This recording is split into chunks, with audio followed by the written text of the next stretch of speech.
Hello, howdy, hey. I'm back. Trek on the Tube live. I haven't done one of these and I don't need this. Not now, at least. I don't think I need this. All right, I should be live. We should be back. How's the sound? Is it sounding good? Do I need to go close the Do I need to go close the window? I think maybe I might. All right, let me just pop back.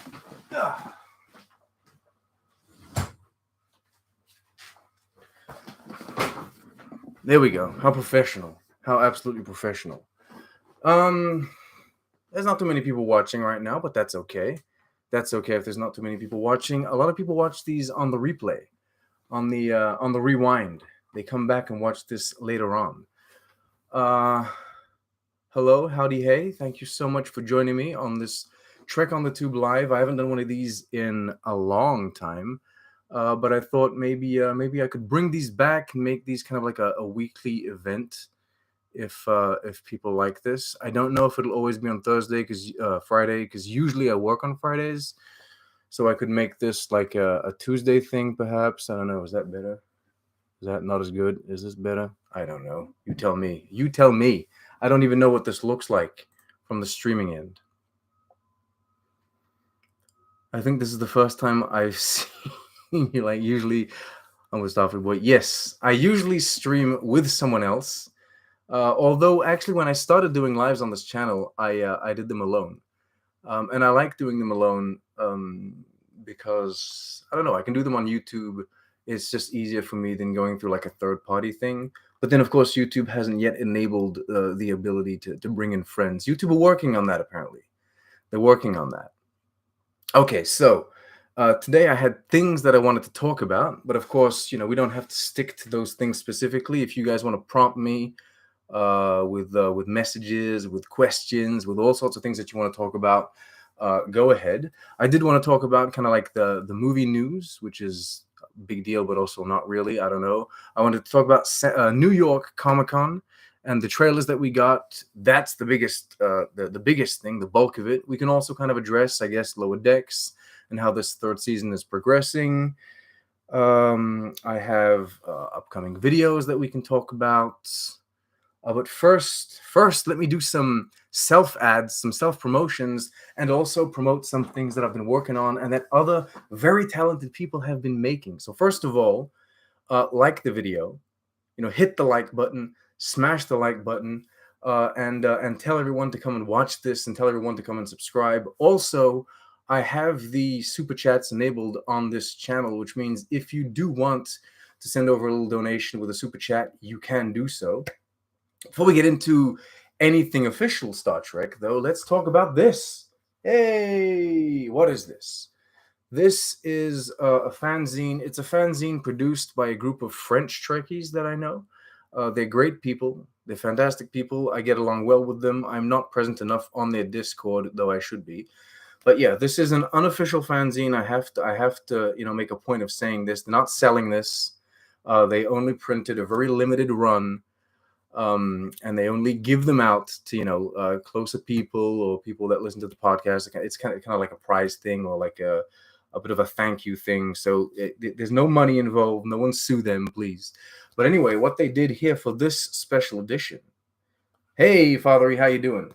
Check this out. You're gonna love this. For this little special edition, they've made a Lower Decks little comic here, which blends kind of like their own little invented crew here and the crew of the Cerritos. So we get an adventure with Rutherford and Mariner, and then of course like Captain Freeman and what have you, and they do this little adventure. It's like about 26, maybe 20 odd, 30 odd pages long. And it's a fun little adventure. Now, the reason why yes, it is written in French, but the reason why I'm promoting it to you guys is because I was involved in its translation. Hey, I got a translation gig. I translated this. I did the English version. Now it was a team effort because I did like the initial translation, and then someone else is going to take Marie Pierre, I think it is. Marie-Paul, I forget. But someone else is involved with the translation also. We also, they need to check, basically spell check and proofread what I've done. And then, of course, the creator of this whole thing is double checking as well. We want to make sure there's no mistakes. It's difficult translating one of these, actually. It is pretty difficult because you have to find the balance between making it as accurate to the original text as possible, but also expressions are different in English and in French, so you have to kind of adapt as best you can. You know what I mean? In French, they might say "il pleut des cordes," which is like "it's raining ropes." But in English, "it's raining cats and dogs" might be more appropriate. So it's not a literal translation, but it's a more appropriate translation. So anyway, that is happening. I have translated this. I have sent over the translations, and they are currently working on fixing it up, making it look good, and actually releasing the comic in its English version. So you'll be able to go and check that out on his Twitter account, Le Cadran Pop. I'll probably link this somewhere if you really want to figure it out. But Le Cadran Pop, which is basically this here that you have here, but the Twitter account. So you go check that out, and he's going to be releasing these little slides. Basically, he's going to be releasing pages, I think daily or weekly, whatever it is, and he's going to sync it up so that the finale of their little comic here is synchronized with the finale of the show of Lower Deck season 3, which is really dope. And then, of course, if you miss it weekly, I mean, you can go back and consult it. But if you miss it weekly, don't worry. He's going to release like a PDF at the end where you can read the whole thing. So that's really cool. Really, really cool. I wanted to promote that. And to be honest, even if I hadn't done the translations myself, even if I wasn't involved, I probably would have promoted it because it's dope. I like this. Yeah. It's actually a fun little story. It's actually quite an amusing little story. It's nothing, it's not the biggest, longest, most developed story in the world, but that's because it's only short. But it's great. I really had fun. Le Cadran Pop. Yep, that's it. Thank you, wife, for writing it down so people can go and look for it. But they saw it on screen. Come on. Yeah, that was the first thing that I want to promote. The second thing that I want to promote, I guess, is hopefully my Orville video will be coming soon. I've been working on it, but recently I haven't had that much time. Can we hear you read out a page in French? If you want. I don't know how much this is gonna help you. I gotta find a short page so I don't make a fool of myself. Because like there's quite a lot. There's quite a lot to read here. All right. I guess I could just do page 1 so I don't spoil too much. There we go. Okay. Coup de froid sur Deep Space 57. There we go. So. Sérieux? Mais c'est super ça. Je connais une lieutenant qui est là-bas. On était à l'académie ensemble. Right? That's some classy French, huh? It's actually not classy French. My accent is muddled and confused now, so French people get mad at me. And Quebec people get mad at me. But anyway.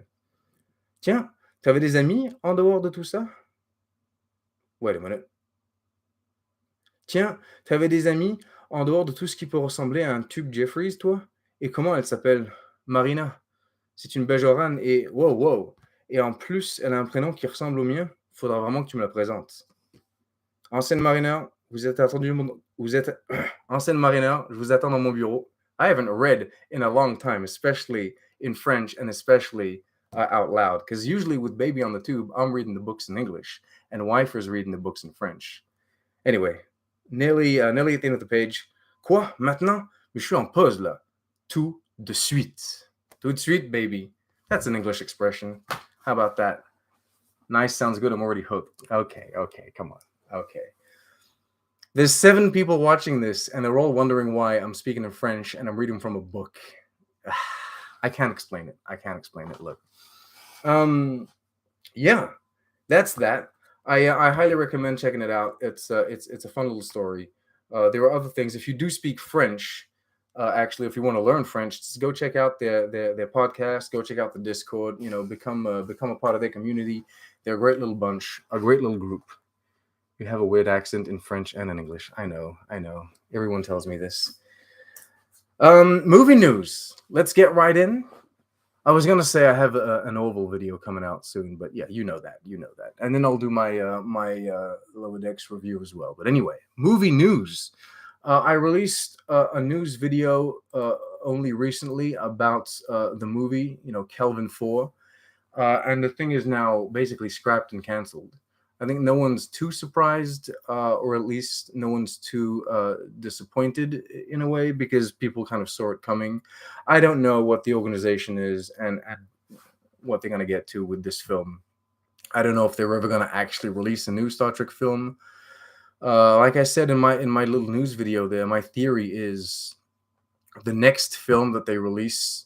Well, actually, my original theory was if this movie does not do well, they're gonna stop releasing Star Trek movies in theaters for a while, and they're gonna go straight to streaming services and video on demand.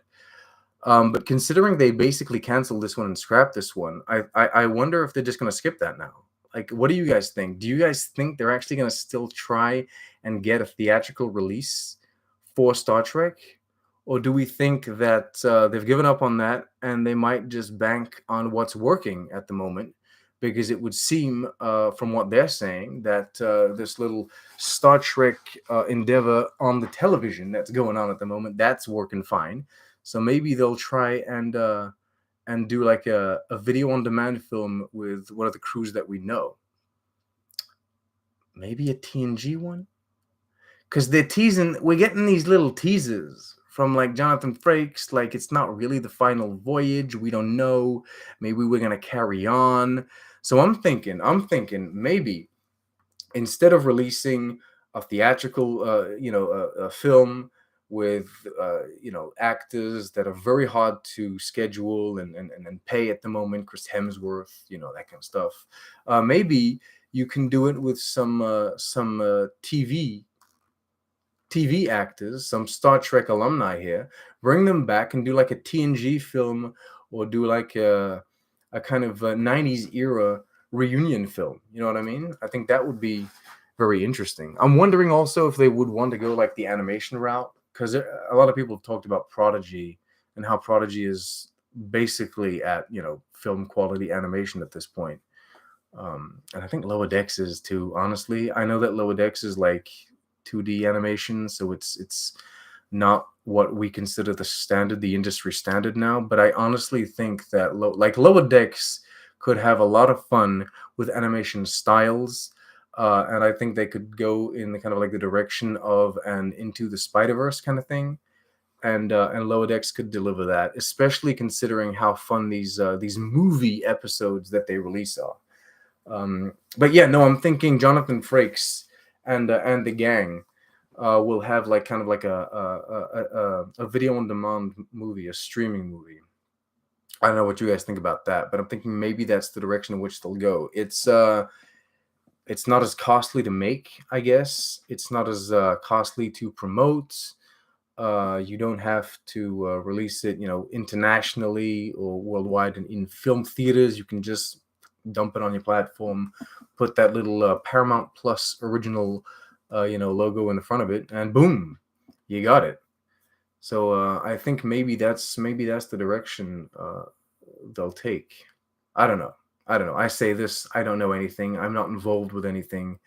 Who knows what their plans are? I just don't think we're gonna get a theatrical release sometime soon, unless they actually go back to one of the people that they kind of, I guess, scrapped, like a Noah Hawley or a Tarantino. But yeah, I think we will eventually get a Discovery film when the series ends, but I hope it's not yet. Yeah, I think a lot of people have been kind of like gravitating towards that. And like to be very honest, for a moment there, I thought season 5 would be the final season of Discovery, and I'm not coming at this from like a hater perspective. I really genuinely thought that they would end it at season 5, and then I thought maybe they would start going into like films for Discovery. I don't know. I don't know, what they would do with that. I actually think that maybe if you don't want to do like an ensemble film, because it's not always easy to spotlight and focus on, ensemble casts in film. It can be done of course, but sometimes it's easier to really like focus on one or two characters. I think you could actually focus a lot on Burnham and do like a Burnham centric film. You know what I mean? Like Burnham Captain, or Burnham on her own adventure doing her own thing. Um, that could be interesting.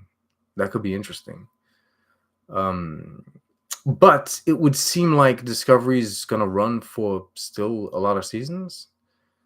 So who the hell knows? Who the hell knows? That's the movie news. I mean, unless there's something that I missed in recent events, but yeah, it would be great for Discovery to get a season 7 like TNG, Deep Space Nine, and Voyager. That would be a good run. Yeah, I kind of got used to my Star Trek shows running for 7 seasons. I was like, you know what, I like this. And then, like, of course, Enterprise does 4, and it's kind of like the outlier. And I think we've all pretty much given hope on Enterprise coming back and having like 3 final seasons or something like that. But yeah, 7 seasons. I think 7 seasons is good. 7 seasons is like, it's not too long. It doesn't overstay its welcome as a show, because sometimes you get to like 11, 12 seasons and it's like, oh my god, it just keeps on going. But then like 5, sometimes 4 or 5 seasons, that feels a little short. That being said, like all of these new shows, they've only got 10 episodes per season.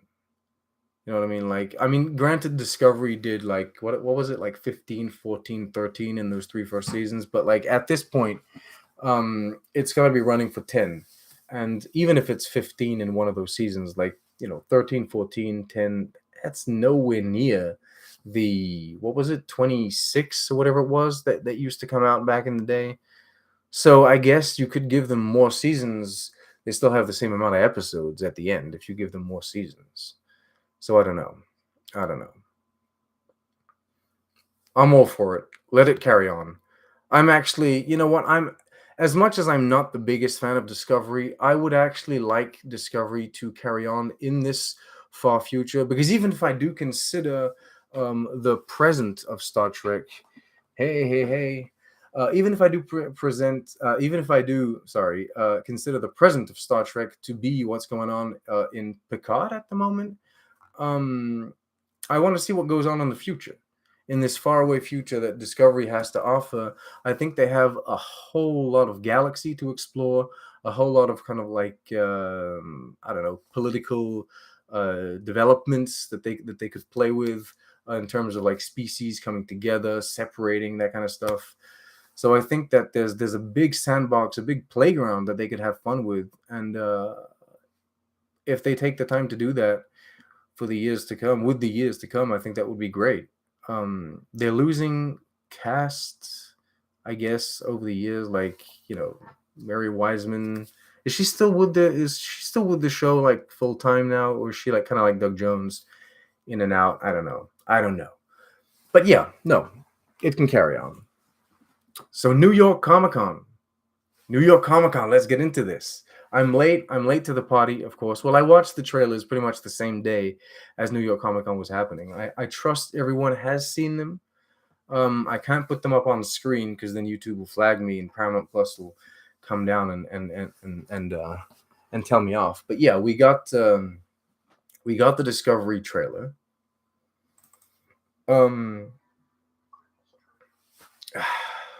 It looks good. I'll tell you that. It really looks good. Let me just look at it again here. Let me just watch it. I'm afraid that it's going to be like an end of world thing again. And I'm afraid that Picard are going to do the same thing, actually. Hi, Joel. How you doing? I like that we're going to new worlds. I like that there's trees and nature. I'm always a fan of seeing fauna and flora in my Star Trek. I absolutely love like exploring these new worlds. And I remember, I think it was like season 3, the pilot episode, like the premiere of season 3. Burnham crashes, but before she crashes, you see like the little insect and all these things going on the planet. I like that. When we went to Trill too, you can see some of the plant life and some of the animal life going on Trill. I like that. I think it's great. I actually do think we should get a David Attenborough narrated style a Star Trek program where they just go over, like, every episode is about a different planet, and they just be like, okay, this is Vulcan, and these are the animals that live on Vulcan, and these are the threats that they have to deal with. And this is, how they've adapted to the habitat. I think it would be great. It would kind of be a canon minefield, though. Like, even if while doing the show they wouldn't be too worried about breaking canon, I think that once the show exists, it would then create like a canon headache for anyone that wants to then go back and explore one of those planets and be like, oh no, they said this or they said that. You'd have to stick to like cities. So you couldn't go like hiking because then be like, oh no, they said that this specific animal has to live in this specific place. Hey, are we supposed to recognize the lady who has beef with Picard? Okay, so we can move on to the Picard trailer if no one wants to talk about the Discovery one. We'll see what happens in Discovery. We don't know any of the new characters that are in Discovery here. It's nice to see, again, like this bridge crew getting a couple scenes here. I thought Saru was kind of like gone, but I guess maybe they're like saying goodbye. I don't know. We still have our Federation president. Tilly is still around, but then she must be, teaching at the academy. Yeah. Hopefully they do something more interesting with Adira this time. I think that it was kind of a missed opportunity what we had going on with Adira and Gray. I wasn't a fan of Gray, and I think that adding characters like this, clearly to spotlight, who they are, and then to just utilize them is kind of like, I don't know, is it almost background drama with the whole ghost kind of lover thing? It was a bit weird. It's like, give Adira a chance to really shine. I think that would be great. What makes you think Saru is gone? I was under the impression that he was gone. I was under the impression that last season he left the show, like, kinda. And I was under the impression that he was going to go work on, what's their planet called? He's a Kelpian. What's it called? I forget.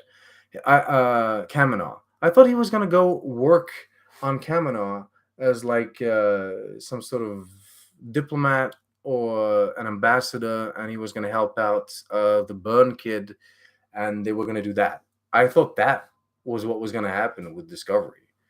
And with Doug Jones, especially considering Doug Jones, he's working. You know what I mean? Like, he's doing his Hocus Pocus 2s and his What We Do in the Shadows, and he's working on a lot of different things at the same time.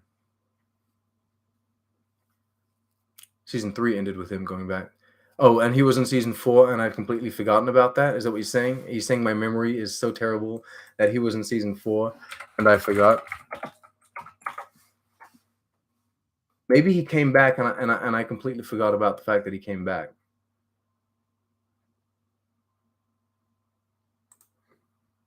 So is he still full time on the show? That's cool. I like that. I like Doug Jones, and I like the Kelpian people, as well as the Baul. I like them all. So yeah, if he's still around, he's still around. Do we know about Tilly? Is Tilly still around full time? I don't know. Saru needs to work on the ship to impress certain Vulcans. Yes, certain Vulcans.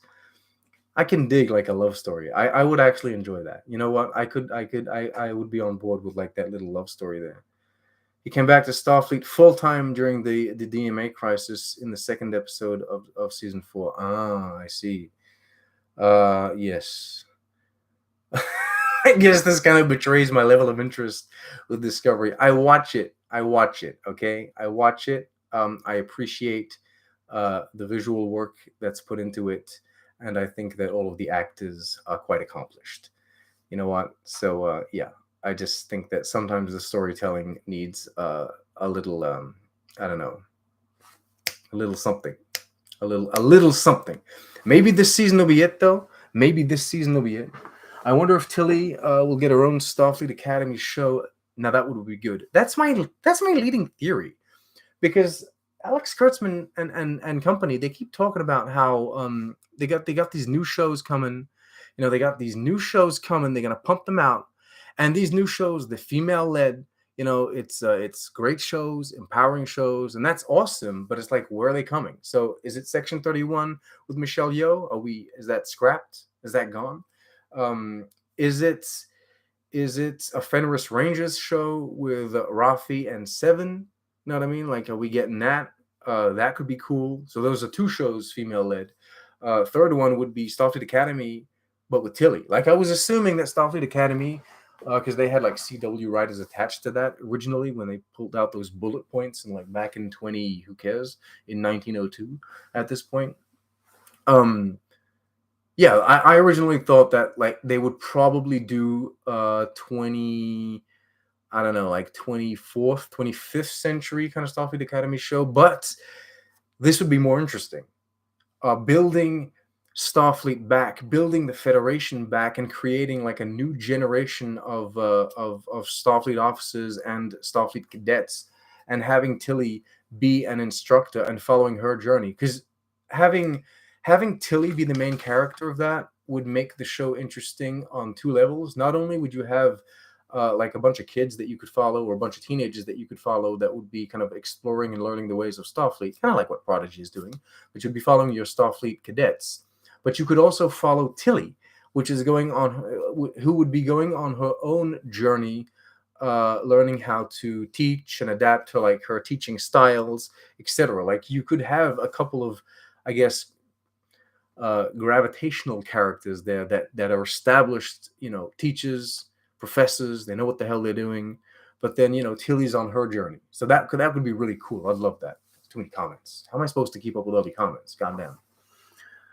I'll come back to Picard in a bit. Don't worry about it. Let's just get rid of this stuff. Let's just talk about Discovery here for a minute. Have a great show. Thank you, Ruben. I love you, man. We don't know the deal with Tilly, but I think she will be in season 5 at least as much as she was in season 4.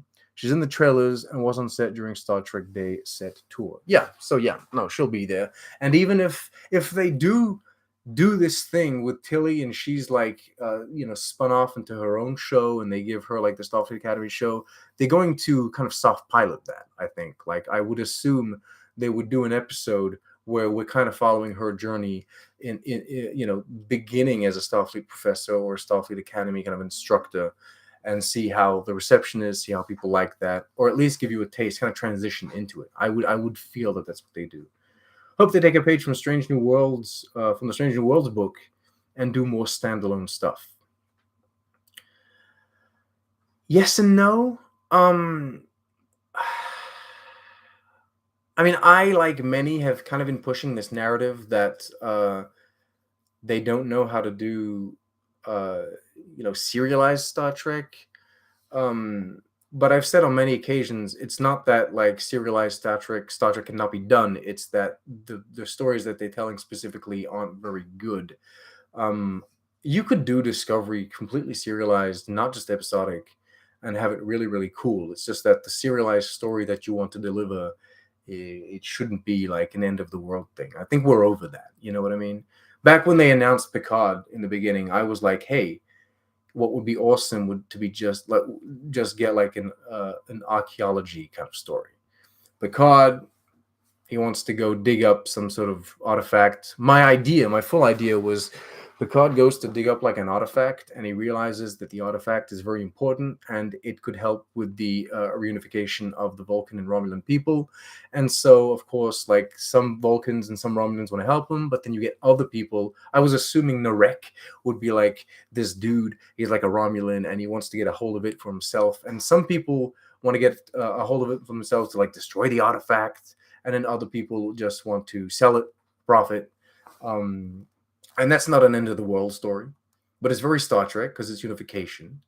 And that's serialized. It's not episodic, but it does take you from world to world. It's kind of like a treasure hunt. I think that's an interesting idea.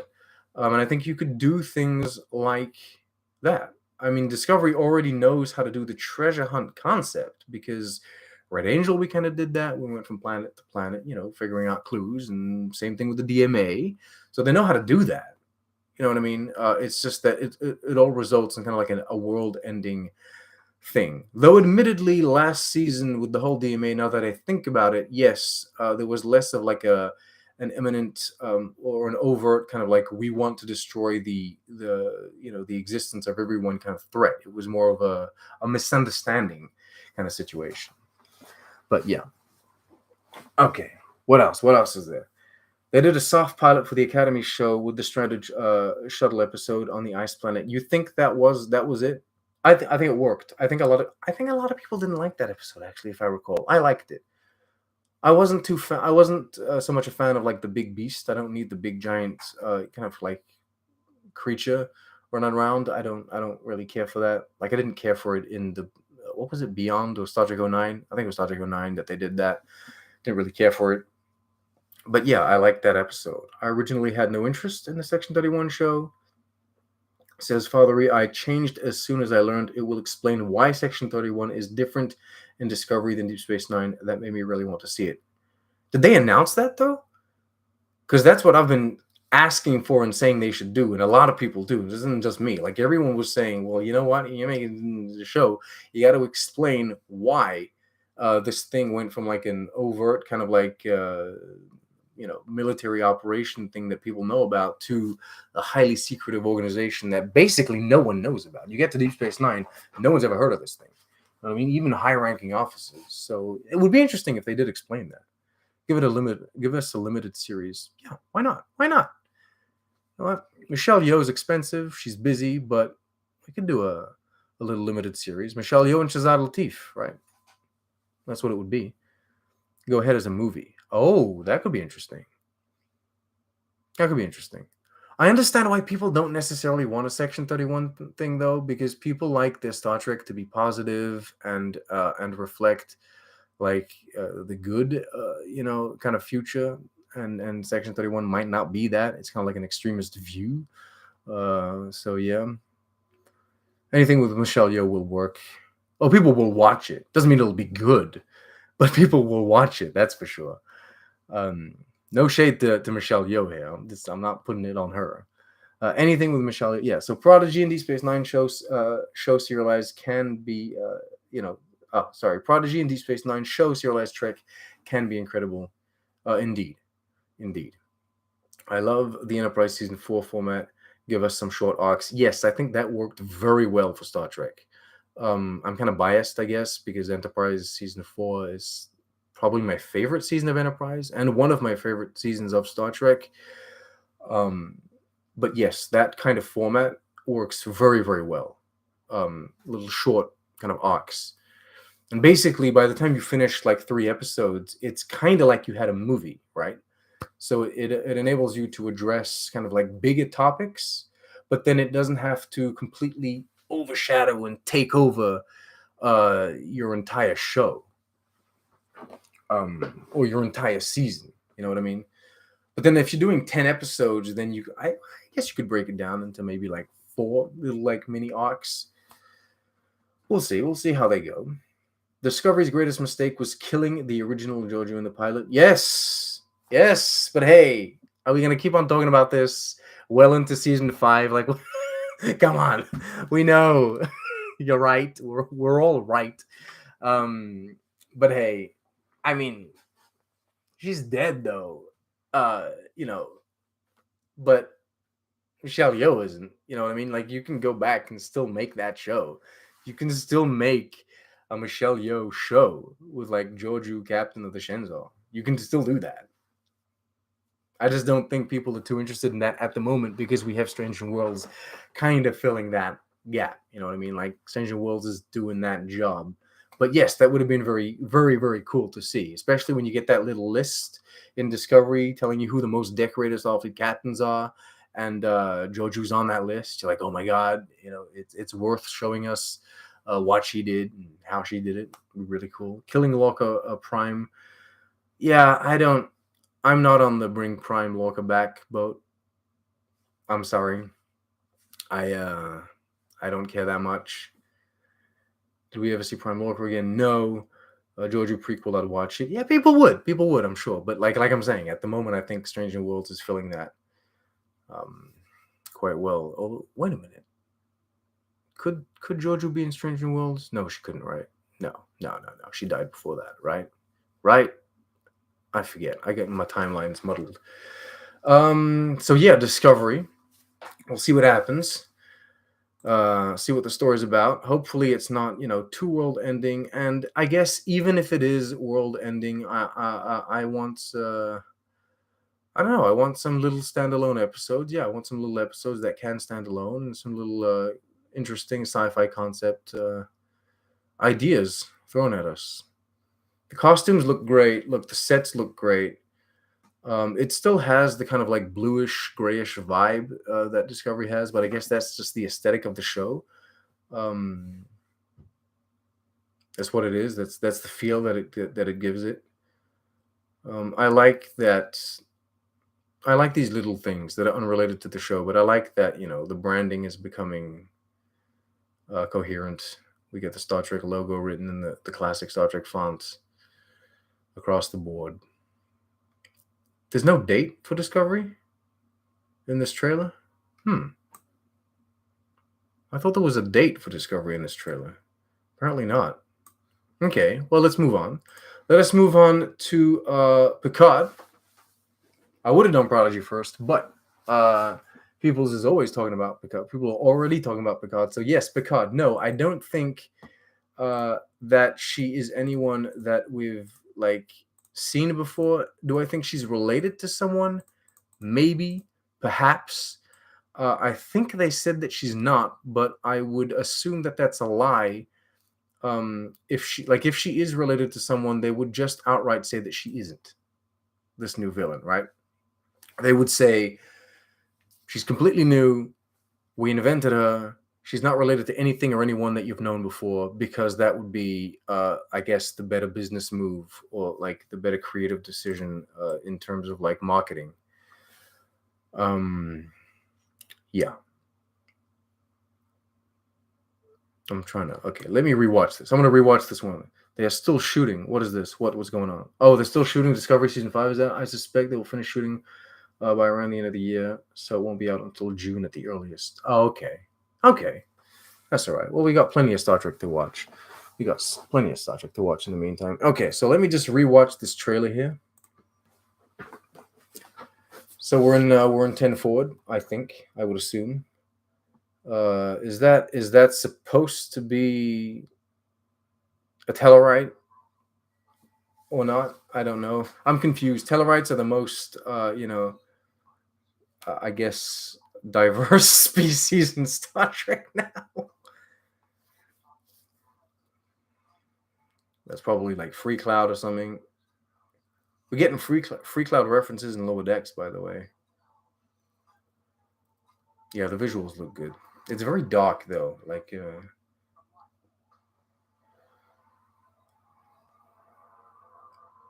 So Seven and Rafi are not supposedly in the whole season. Maybe the first 2 episodes, from what I get, and then they're really transitioning into an adventure with the TNG cast.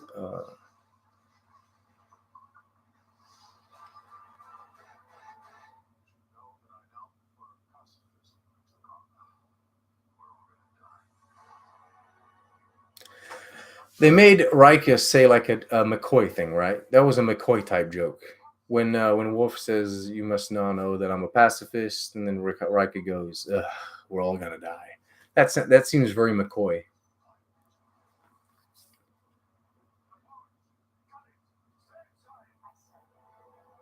So what I'm interested to see is if Sir Patrick Stewart is going to inject more of the classic, dare I say, Star Trek Next Generation Picard into his performance.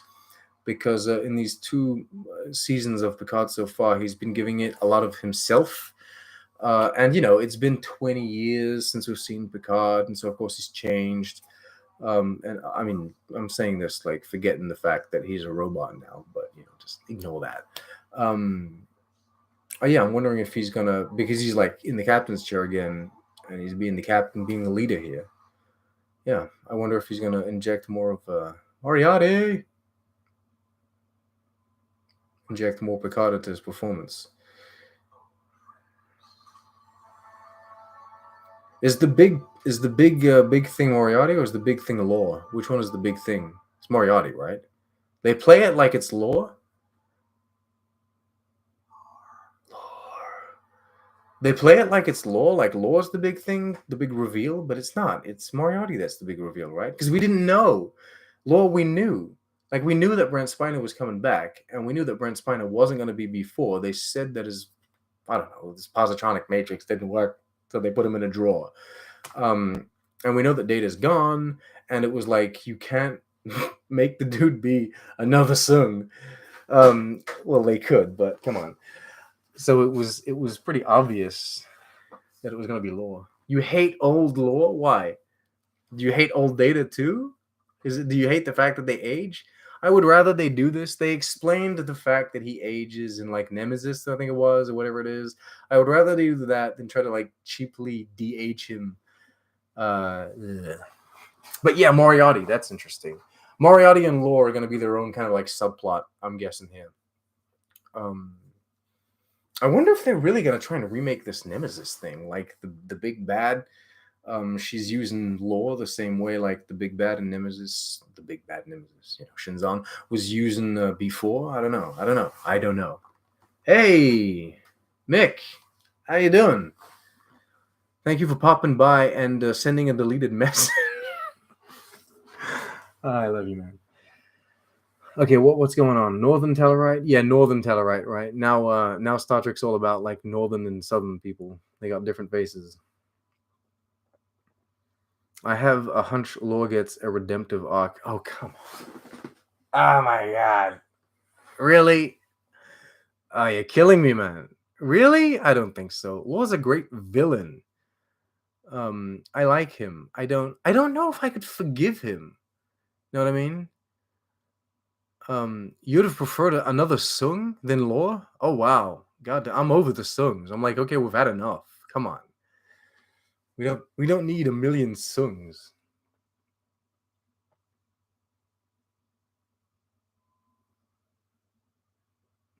I like Star Trek, but you can have too much. A continuous Star Trek. The finale and the premiere on the same day thing is a bit weird.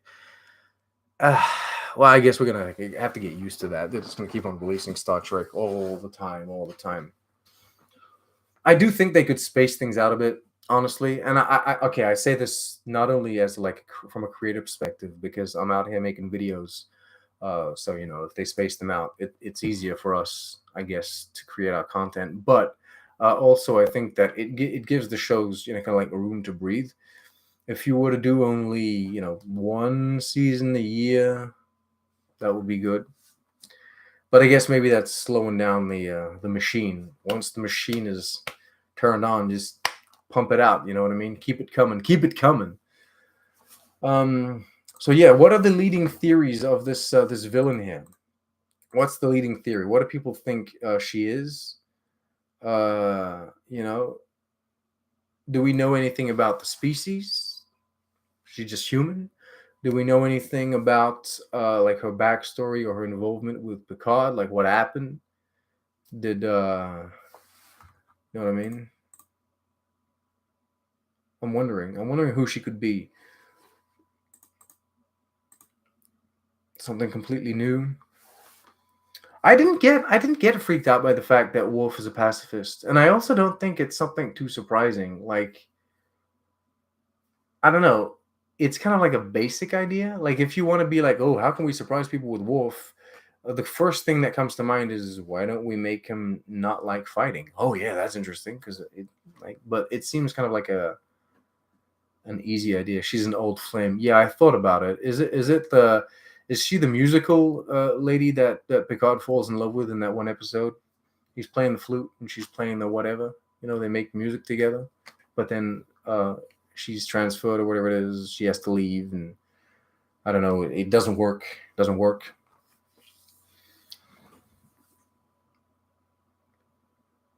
It's for the best. Wolf was always getting his ass kicked. It's also an easier way to keep an older Michael Dorn out of too many action scenes. Yeah, yeah, I guess it is. I don't know if they're gonna do too many action scenes. Like, I don't know. See, this could go either way. Either they could have delivered basically all of the action that we're gonna get in the show in this trailer to make it actiony, kind of like what they did with Beyond, like make it full of action. And this is it. It's not going to be a very action oriented, show, or it is, and this is just a glimpse of all of the explosions that we're going to get. But yeah, it seems like an end of the world plot, even though it's kind of like about uh Picard. I've never been a fan, like ever since Picard season 1, I've never been a fan of this, I don't know, this like recurring theme that they have, that like Picard's out here saving the galaxy. Saving the galaxy, Picard. I don't know. Like I never felt like Picard was specifically saving the galaxy when we was watching TNG back then. I feel like Picard was a captain, and there were like hundreds of captains, and all of them, now and then, it so happened to, stop an evil plan that could have, disrupted, life in this system, or had long-lasting impacts on the quadrant. But I don't feel like they were specifically out here saving the galaxy. They ain't superheroes. You know what I mean? It's like I don't like the idea of trying to push the fact that Captain Picard is like the Captain Marvel here of the Star Trek universe, out here zooming over here, zooming over there, saving the world all the time. I don't know. I find it a bit weird. What's everyone saying?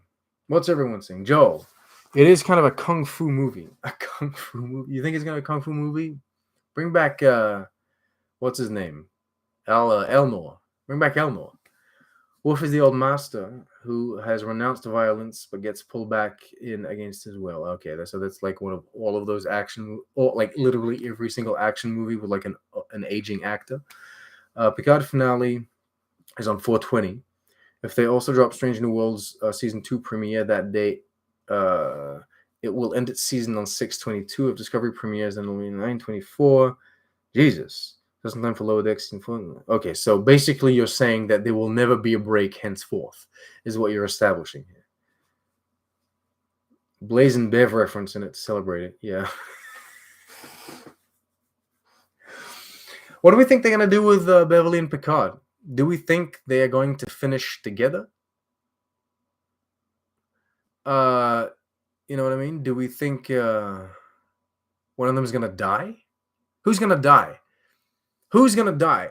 I think, Fathery, you and your peeps over on the stream, you were speculating that they would kill Worf. I think that's what it is. I don't feel that. I feel like Michael Dorn still wants to make his show, unless he took the disrespect that they didn't want to pay him enough that one time, to Hot, and he doesn't want to do it anymore. Worf will die, and Bev and Crusher will end up together. I mean, all right. Okay. Beverly Crusher clone incoming. Is a transporter clone.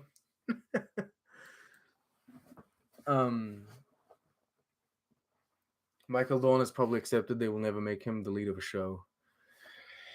Yeah, I don't think that was very realistic in the first place. Like clearly, the people were asking for a Klingon show since probably before I was born. Right?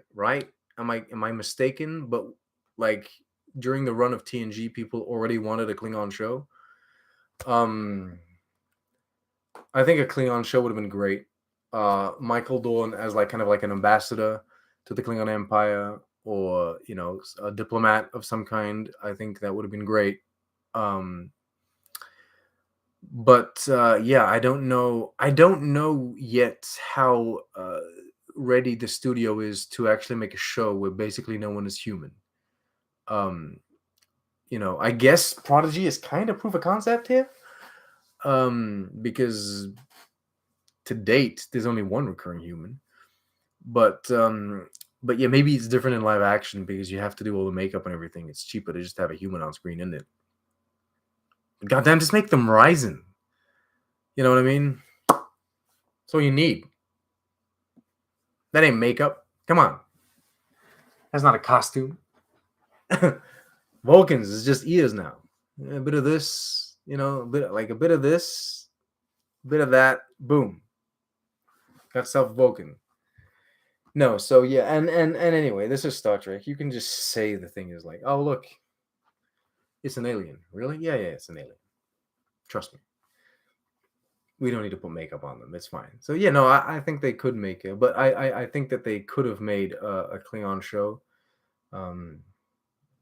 I do think they're gonna stay as far away from Klingons as possible now, for a good while. I think that they learn to listen with Discovery.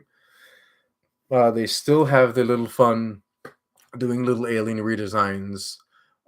Someone is clearly trying to troll us with the Tellarites, trying to make them, the most confusing possible. But I think that apart from a couple outliers, yeah, like Worf, we're not going to get too many Klingons on screen. Klingons will be in Strange New Worlds season 2. You think? You really think? Are they going to do both designs? I remember that one picture that you sent me. Was that from season 2? That one picture with the two Klingons, where one we're not really sure it's a Klingon. I would love it if they did both designs. Oh, I don't know what you're talking about. I'm confused. I always get confused. My memory is terrible. You know what I mean? I talk about things, but I don't know. Yeah. It would be great if we had multiple designs of Klingons on screen again. But I don't know. Maybe I'm wrong. I feel I would stay the hell away from it. Unless you're really going to do it right. And you're going to do it justice, and you're going to do it how people want it to be done. You can't just go slapping hair. You make a Klingon with a head that's this long, and then you be like, I'm putting hair over here, and that makes it all right. No, that doesn't make it all right. But anyway. Yes, in the 90s, many wanted a Klingon show. Ron Moore wrote Soldiers of the Empire with that in mind. Okay. Yeah, so Bev and JL. Yeah. Okay, so you think Beverly and Jean-Luc are going to be together in the end? It feels like a long time coming. It feels like it's earned. I don't know if I'd say they have chemistry together, but it would make sense. Like, I wouldn't be mad or frustrated about it. It would make sense. I'm honestly kind of more confused as to why they were doing their thing with what's she called, Romulan there. Why they did that in season 2. It was like, where is this coming from? Like, I don't know. Maybe it was more on her side than his side. Like, she was kind of in love with him, but he wasn't. He didn't care. You know what I mean? Wife is still watching. I'm amazed. You find this interesting? You hope not? You hope they're not going to be together? I actually think they might kill Picard. That's what they're going to do. They're going to kill Picard, and the movie is going to be Gates McFadden led. They're going to release a video-on-demand movie that's going to be Gates McFadden, and she's going to be the lead. It'll be like the USS Pasteur and Starfleet Boy. It will be over the moon. The search for Picard. That's what it's going to be. The Doctor in Picard season 1 should have been Crusher. The Doctor in Picard season 1 should have been Crusher. Ah, okay. I don't know. But then I'm not a Crusher fan. I don't care. I want Pulaski. That's what I want. But that's just me, right? That's just me. Okay, so that's Picard. We'll see what happens. Final season, streaming February 16th. They made it blue instead of making it yellow. Moriarty. That's what I'm hyped about. I'm hyped about Moriarty. I'm intrigued about this, what they're going to do with this villain. If I'm being completely honest, like wait a minute. I want to talk about these aliens here. These aliens, I don't know what they look like, what they are. Who they are. Do they have masks on? Is that it? Yeah, they have masks. Is it masks, or is that what they look like? Is that their face? I wanted them to do something Riemann related. I really wanted them to bring back the Riemans and be like, there's like 1,000 Riemans left that no one cared about. Like the Romulans thought that, they were forgotten. What about the Riemans? They blew up and no one came to save them. You know what I mean? A couple of high-ranking Romulans managed to flee, but the Remans, no one cared. So I think that would be interesting. Is she an old flame of Picard? No, that would be too obvious, right? Is he like an ensign that he let die at some point, or that he made a hard choice and he was like, you know what, we got to leave this planet, we got to save the ship, let the ensign die. They go to the many, you know what I mean? And now she's back. She's like, yo, how dare you? How dare you, Picard?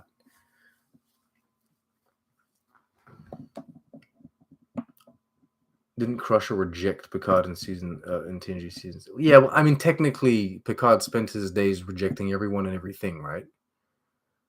Like he would have flames for like an episode, and then he'd be like, "Nah, I can't do that." But I mean, look, Crusher has a history of being into dead people. You know what I mean? Like she's all about them ghosts. And Picard is now a robot. You know what I mean? He's a ghost in the shell. So this is good. This works. You know, this can get, Beverly interested. So I think I think there's a connection there.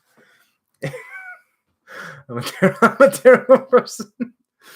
Oh my god. Candles last. Jean-Luc's don't.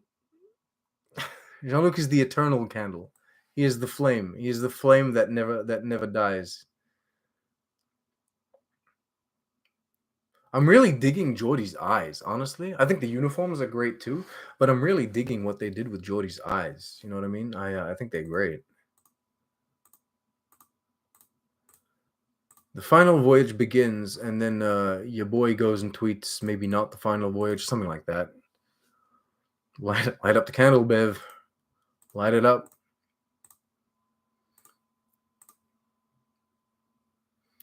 What is this place that gets destroyed? Do we know? This Avengers type facility here that completely gets dragged into the ground. It looks like something that happens in Agent Carter. No one's seen Agent Carter. It's a great show. So why is Lore old though? It just can't be bad makeup. Why is Lore old? Why wouldn't he be old? Oh wait a minute. Okay, so Data ages up because he wants to emulate humans. Is that a thing that he decides to do? And that he can deactivate when he wants? Well, he ain't Q, but he can deactivate it when he wants. Or maybe Lore is a prior model and he didn't have that built in, so it shouldn't be happening. But then Lore was kind of always jealous of Data, so he would emulate what Data was trying to do. He looks weird though. He's got like a shine to him, like a gloss, almost like a gold to him. He almost looks like I don't know, Soji Daj, the golden one, the angry one. There is more to Lore stuff we don't know yet. Terry and Brent have both said it's more complicated than just being the same old Lore. So he was captured and rebuilt, right? Or stolen, more accurately. Someone took Lore and did something with him. You know what I mean? I would assume something like that. Are they gonna kill Lore? Do we think they're gonna kill Lore here? It might be redemption. It might be that they're setting up, a Beverly Crusher show or a Beverly Crusher movie with Lore First Officer that's been redeemed. You know what I mean? That's maybe what they're going for here. Maybe. There's a third swing android. A third swing android called Cannon.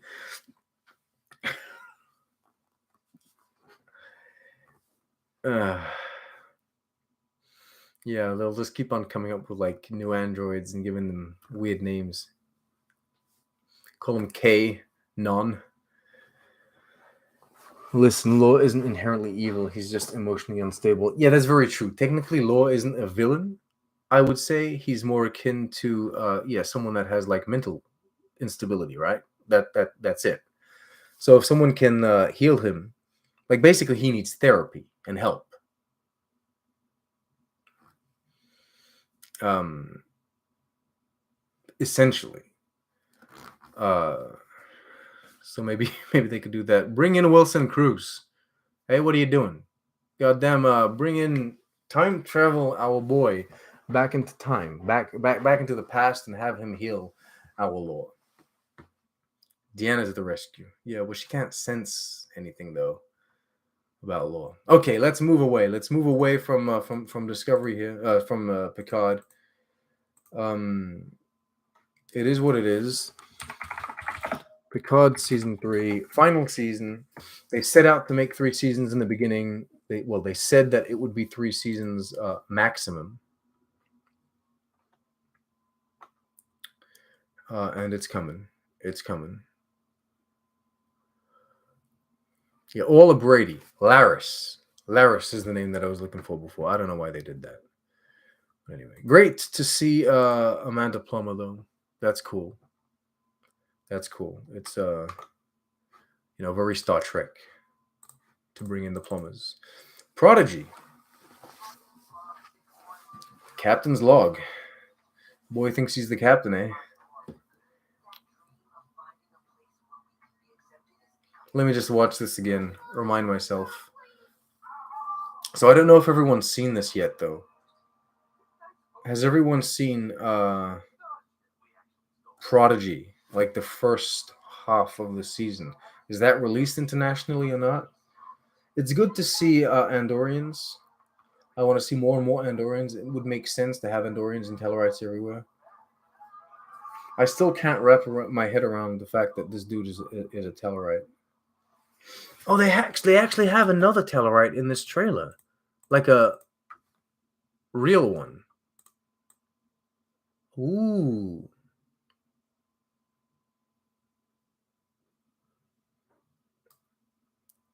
Oh my god. He's not a Tellarite, he's a Telaxian.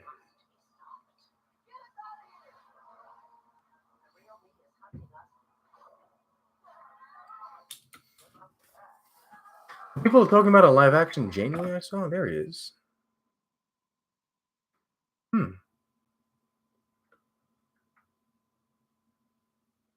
I've seen that and more. Yeah, okay, mister. He's seen it all.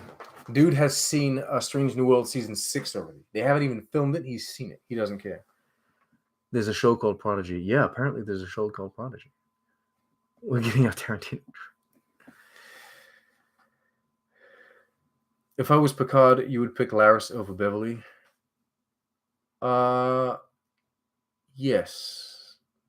But then I guess he has less history. Oh, actually, no, maybe not.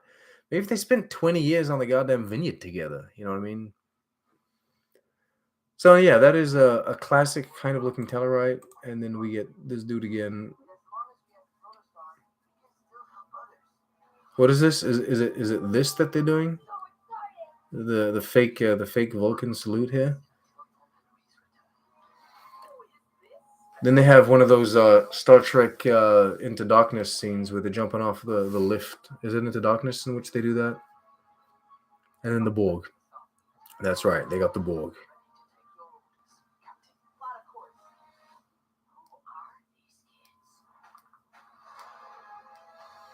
Then they go fight Aquaman. Prodigy. October 27th. I remember everything. Yeah, so like they finished the first half of the season with Gwyn kind of forgetting everything or being kind of dazed and confused here because she witnessed not fully but kind of half what Zero looked like, and so the appearance is enough to make people go mad. Of course, Gwyn isn't completely mad; she just kind of forgot a bit. So there's a healing process.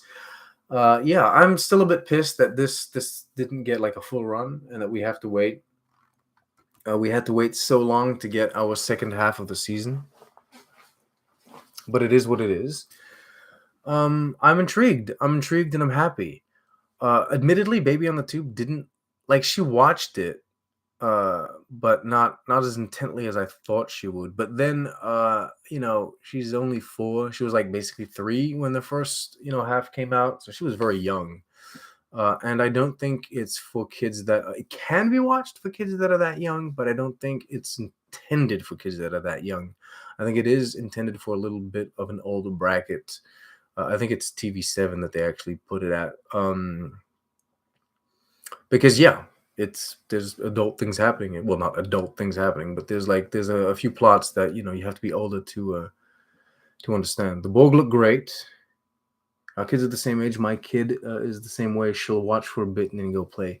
Yeah, it's interesting actually. My daughter isn't too obsessed with like fight scenes and explosions and like when it's running and there's a lot of noise and there's like rocks and everything. She's not too keen on that. She actually prefers it when there's colorful characters that are sitting down and talking. You know what I mean? So like you have kind of a more static thing. Yeah, there's no adult things. What I meant was maybe more mature themed, I guess, or complex, like a complexity level. You know what I mean? Yeah, no, my daughter prefers it when it's characters talking. She prefers it when we're on the protostar and it's well lit. Um, Although she does very much understand who exactly the villain is. And what's going on when there's like a bad person on screen. Yeah, I think Starfleet Boy also had a kid watch uh, like the first episode of Prodigy, but then kid didn't really like it. But yeah, no, I'm intrigued to see what happens. I wonder how they're going to. I hope they don't just like kind of brush away certain things like Gwen's memory loss, Gwyn's memory loss, and the fact that they're not supposed to get to Starfleet because if they do, it'll blow everything up. But then, and as much as I like the adventure, kind of like being out there and in unexplored territory kind of aspect of it, I really want to go back to Starfleet, and I want to see these kids grow and evolve within the world of the Federation. I think that's what's really going to be cool. And of course, seeing the real Janeway, uh, and holographic Janeway. I gotta give this show props for this. Okay, they didn't just make holographic Janeway be like a copy or something. Like Holo Janeway is a full character, and she's a full character, kind of like very different from who real Janeway is. I guess we haven't yet explored fully who real Janeway is at this point in time. She feels pretty, true to herself or true to how she was in Voyager. But yeah, no, I find it interesting that they managed to in only 10 episodes, and I think Holo Janeway wasn't really even present in the first. Or the first 2 almost. She pops up at the end of the second one, I think. So in only 8 episodes, she's given Holo Janeway enough of a personality to be herself. And it's not all just relying on the fact that she says, "What would the real Janeway do?" Because that is kind of like a clear indicator that there's a distinct difference between them. But I do think that the way she does things, the way she handles things, although they are very kind of real Janeway-esque, and kind of like Janeway adjacent. It is Janeway adjacent, not Janeway specific, if that makes sense. But yes, no, I'm happy. I'm happy, and I'm quite impressed that they were able to do that. I'm also hyped to see Chakotay again. Yay. Um, I'm not a specifically, shipping person in terms of like Janeway and Chakotay. I don't know if wife is. If you're still watching, are you? I forget. I don't care if they do it.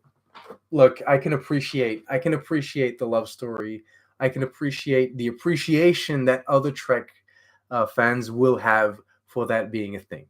So if they have them be together, that's okay. That's fine. Uh, I'm okay with it.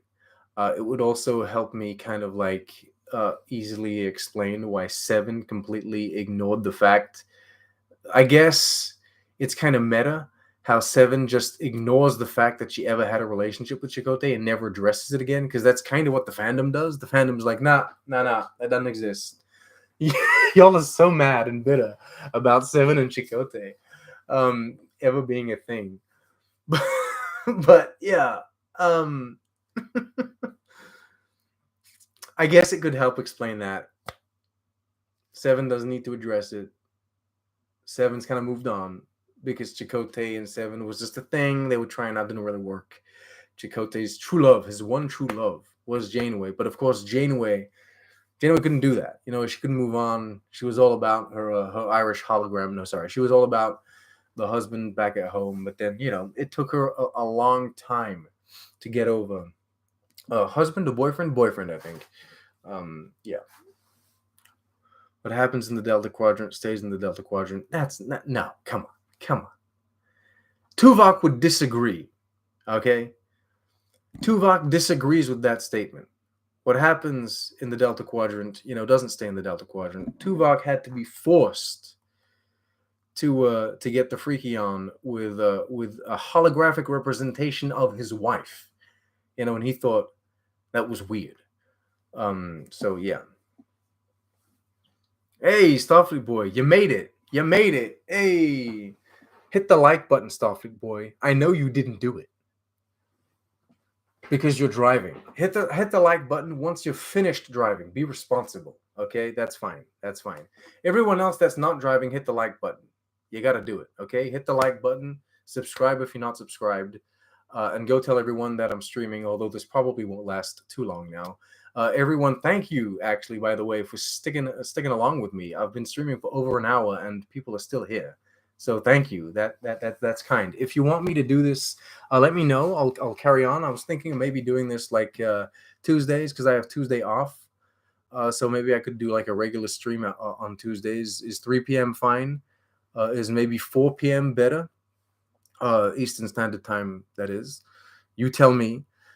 I will be doing it on the YouTube because it's easier for me. It's just a click of a button and go. I don't need to go through any third parties. Hopefully, eventually, I'll be able to invite people once YouTube starts passing down the technology to us lowly content creators that only have a few thousand subscribers, you know.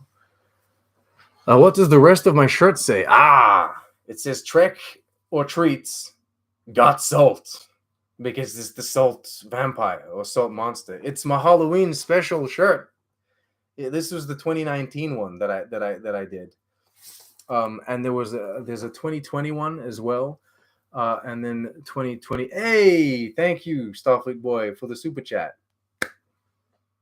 Thank you so much. You are my friend. Also, it enables me to have super chats on. If I go through a third party, it's a little more complicated. You deny me the penny. I see. That's okay. That's fine. This is because I was mean about you hitting the like button, but that's okay. But yeah, no, being on YouTube enables me to have super chats, so you guys can do little donations if you want to do some donations. It can help with the channel. Yeah, I have these on sale. I don't have these on sale at the moment on the shop, I think, but I can like basically relist them if you want one of these. I don't make money off these things. I sell them at basically the minimum price. I sell them basically for the price that it costs to make them because I find it too expensive.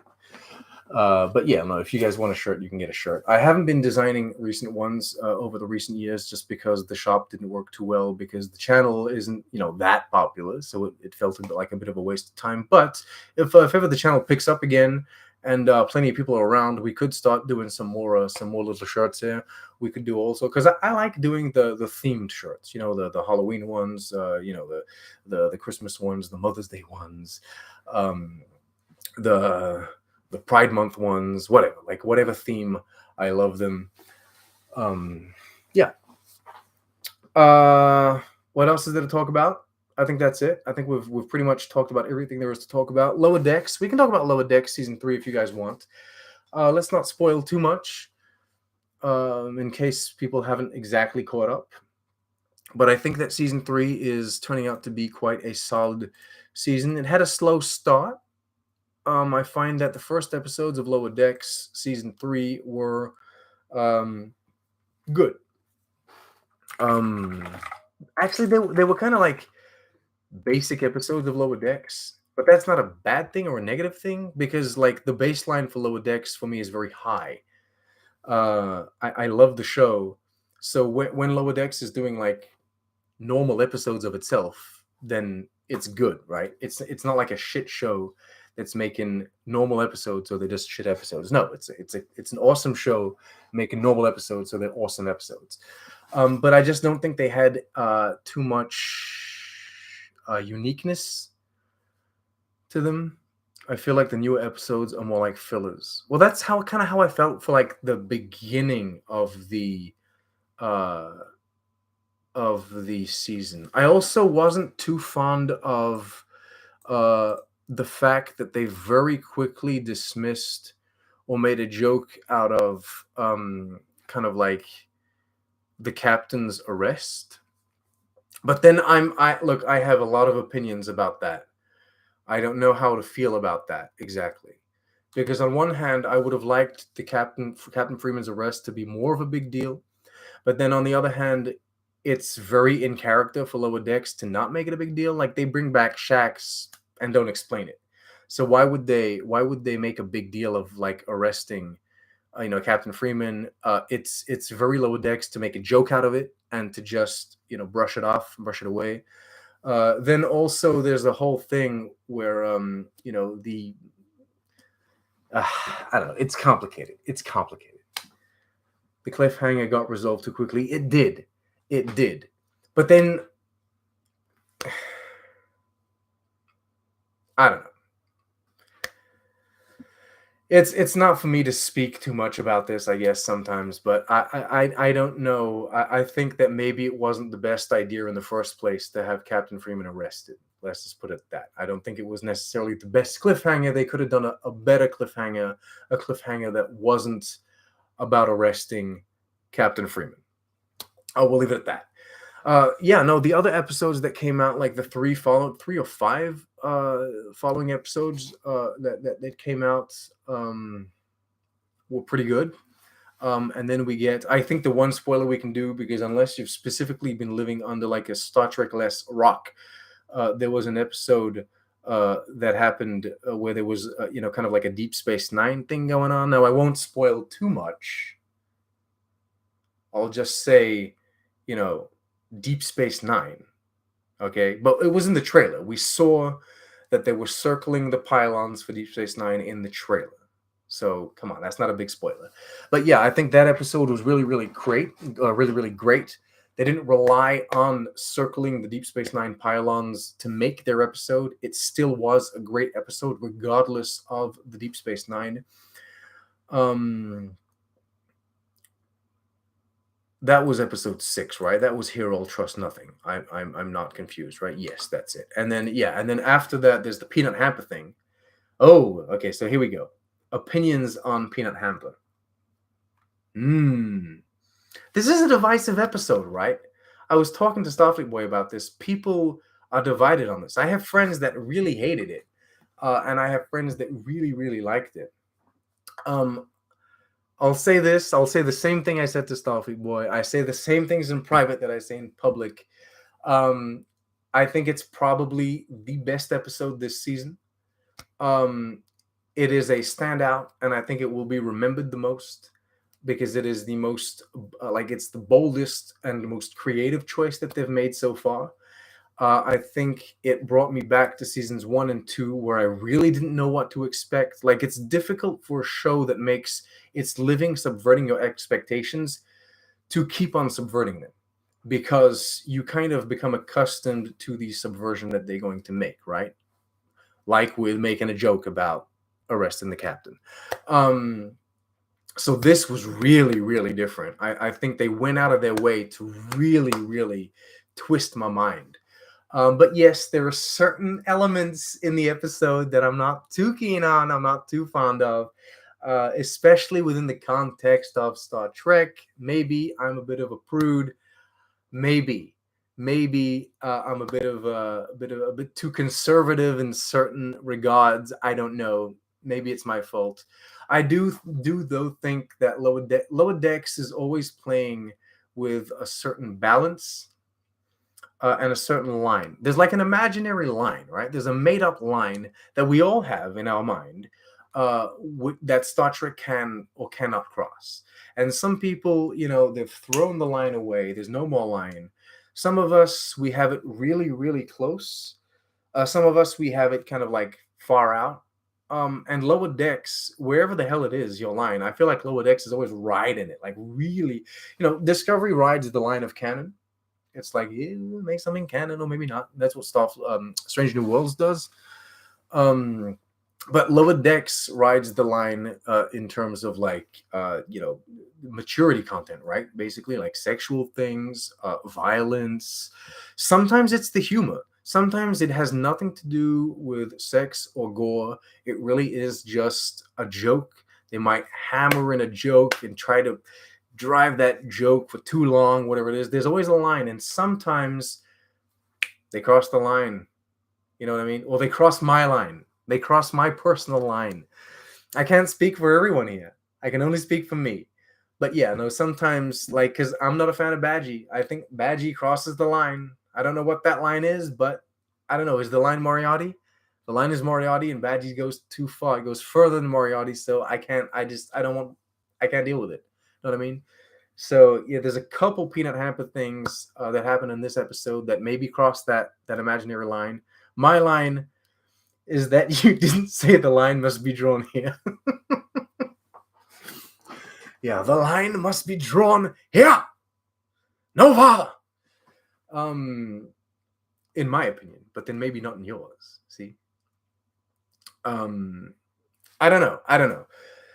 But look, I'm not an idiot. I go into Lower Decks knowing that at any given point, maybe the episode will cross that line. But then the thing is, I go into Rick and Morty and I don't have that. See, I don't like Rick and Morty is way worse than Lower Decks in a lot of respects, but I don't have that line, and I do think it is because of the context. It's coming from Star Trek, so I feel like there's a certain, I don't know, there's a certain something that is attached to the words Star Trek and to the franchise and to what it is. There's a meaning to it. So when you do Star Trek Lower Decks, as much as you want to be, and you have to be, and it is good that you are Lower Decks, you also have to be as much Star Trek as you can. And so that's the balance. You have to find the balance between being Lower Decks and being Star Trek.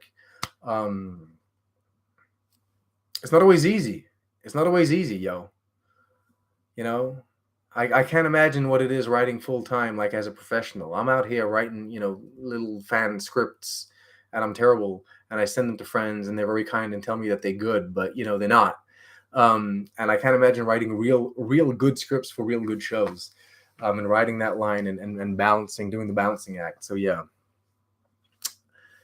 I go into the show knowing that there might be a point in an episode, but I try to like kind of distance those specific moments from what the show is generally, because if I were to really just look at that and go, my God, you know what I mean? Then how could you watch the show then? TNG is the same thing. Every show has the same little things. I go into TNG and I know that they're going to go to this planet, and this planet, they're all going to be dressed in freaking unitards, and they're going to look like morons, and like the fashion sense in TNG is disturbingly disgusting. You know what I mean? But I can't be like, you turn on an episode of TNG and you know that you might go to a planet where everyone's dressed disgusting. You know what I mean? And look, are you gonna stop watching the show because of that? No. You just have to live with it. And then of course we got Crisis Point 2, Paradoxes, that I just saw today. Good fun. You know what I mean? These it's a great utilization of the holodeck, by the way. Honestly, Lower Decks uses the holodeck quite often, but they don't use it too often. They use it just enough, and I think that with Crisis Point, if these Crisis Point things come back now and then, I wanted to. What was Crisis Point? Oh yeah, it was in season 1. Okay, so every second season, if they do like a Crisis Point movie, that's fine. That's really fun. I like that. I like the idea. I like the concept. I also like the idea of having someone else write the film. Like if Tendi could write Crisis Point 3, you know what I mean? So no spoilers, but we learned something interesting about Tendi in this latest episode, and it would be cool if she kind of like applied that to the writing of Crisis Point 3. You know what I mean? Yeah. So yeah, all around, I think Star Trek Lower Deck season 3 has been a good season. I'm liking these, like the three most recent episodes have been standouts. Like they've worked better for me, like the Deep Space Nine thing, the Peanut Hamper thing, and the Crisis Point thing. I think those are, I don't know, they stick more with me. I think they're they have more of a personality to them. Whereas the rest of the episodes kind of blend into what Lower Decks is, generally speaking. But yeah, oh, I agree with that. They need to put Barclay in Lower Decks. Oh yes. Oh hell yes. They need to put Barclay in Lower Decks. They need to do this running gag where they have a Barclay on their ship, and then they realize that like there's a Barclay on every ship. And one day there's like a conference, and no one wants to go to this conference. So every ship sends their Barclay because they're like, dude's really smart, or like person is really smart. You know what I mean? But we don't want to go to this thing. It's gonna be awkward and boring. So let's just send the Barclay. And so every ship's broccoli goes to this convention or this seminar, and it's just Barclays, just that at this seminar. You know what I mean? And it's like it's the actual Barclay that's giving the seminar. Is the actual Barclay that's presenting this whole thing, and we get all of these other Barclays that are here. I don't know how they could do that. It's free, Mike McMahon. You can use my crap ideas. I will not sue you. It's fine. But that would be fun. I would like that. I would like that a lot. My big question, answer me, people. Send me a reply. Do we think there's going to be a big guest star without revealing whether or not there have been guest stars to date in the season? Do we think there will be a guest star in these final episodes? We got 2 more episodes to go in the season. Do we think there's going to be a big guest star, or are we done? Are we done with the guest stars? This season, so to speak. I don't know. I think maybe we got the big shebangs already. But I'm thinking, they have the opportunity to bring back so many characters from so many like different generations, especially when you're talking about, animation. So it'd be really cool to have that.